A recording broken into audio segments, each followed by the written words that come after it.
Wala pong ibang inaasahan itong namatay nitong 44 kundi po tayong lahat. Bigyan naman natin ng hustisya at magpakatotoo sana tayo rito.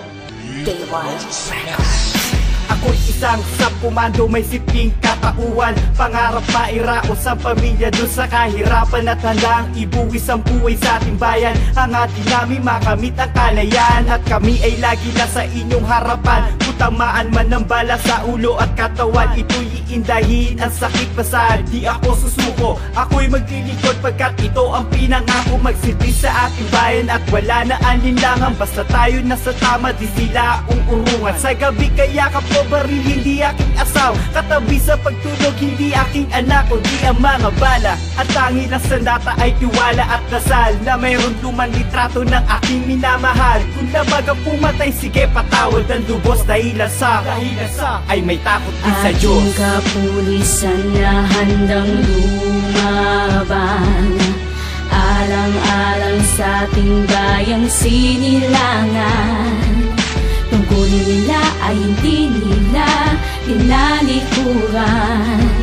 Saludo kami sa inyo, tagapagligtas ng ating bayan. Mga bayaning Pilipino sa bagong henerasyon, handang ibuwis ang buhay pag nalagay na sa sitwasyon na kailangan ng lumaban para sa proteksyon ng mga taong inosente. Yan ang kanilang misyon, mapanatiling mapayapa sa kabila ng kaguluhan. Kahit na puro putukan dun sa timog at kanluran, di nila pinabayaan ating lupang sinilangan. Itinaya ang buhay nila kapalit ng ating kaligtasan. Kaya ngayon, kayo naman ang bibigyan namin ng papugay. 44 na pulis na nagbuwis ng kanilang buhay. Magiging makabayan hanggang sa hukay. Pilipino kayo na tunay, buhay na inyong inalay, bibigyan namin ng kulay. Aking ka ng kamay, tataas ko to hanggang noo, para sa kapulisan na nasawi sa mama sa pano. 44 na katao na bigla lang nalimas. 44 tao lang ba ating tagapagligtas? Ating kapulisan na handang lumaban, alang-alang sa ating bayang sinilangan.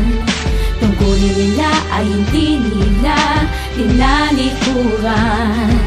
Saludo kami sa inyo, tagapagligtas ng ating bayan. Marami na din nabuwis sa buhay sa gera, di mo na papatigil. Mga armas sa pinapaputok, para ba di ko na to mapipigil? Meron ako malaking katanungan, sino ba talaga aming kalaban? Mga rebelde na nakasagupa o pinuno sa ating bayan? Kung tumating na sa puto, ako'y papadako sa bingit na aking pagkakahimlay. Pakiusap naman aking Panginoon, ang pamilya ko po ikaw gumabay. At nakahanda ako na maglingkod, alaala sa aking bayan. Sinilangan tita talikuran, mga karangalan na aking kasama mga sugatan. Makikipaglaban para sa bayan ay tungkuling hindi biro. Di mo alam kung sino ang mga kakampi at ang mga kalaban mo dito. Habang ang 44 na pulis ay nakadapa doon sa maisak, kayo naman nakaupo sa pwesto, walang paki kahit sila ay mabawasan. Bubuwis ng buhay nila, bigyan nyo sana ng malaking respeto. Silang nasawi doon sa digmaan ng halimbawa na perpekto, na sila talaga ang naglilingkod na tapat sa ating bayan, at wala doon sa mga nakapwesto nakaupo lang sa upuan. Ating kapulisan na handang lumaban, alang-alang sa ating bayang sinilangan.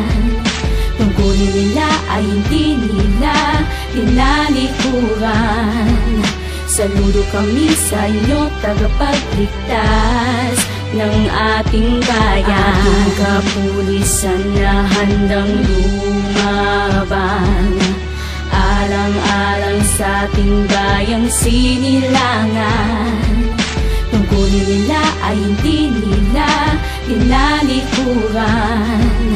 Saludo kami sa inyo, tagapagligtas ng ating bayan. Binantayan namin yung mga patay namin, yung kaming mga wounded. Binantayan kami ng mga hindi nasugatan. Walang aalis, walang aatras, walang magsusurrender. Mamamatay na tayo lahat dito.